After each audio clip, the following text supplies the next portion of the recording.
కదిలే రాళ్ళని పునాది చేసి ఎదగాలని, తరిమే వాళ్ళని హితులుగా తలచి ముందుకెళ్ళాలని,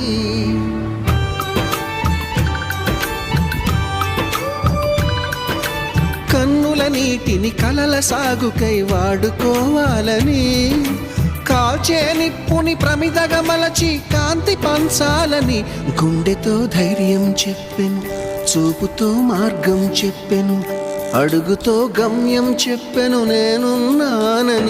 నేనున్నానని నీకేం కాదని, నిన్నటి రాతని మార్చేస్తానని.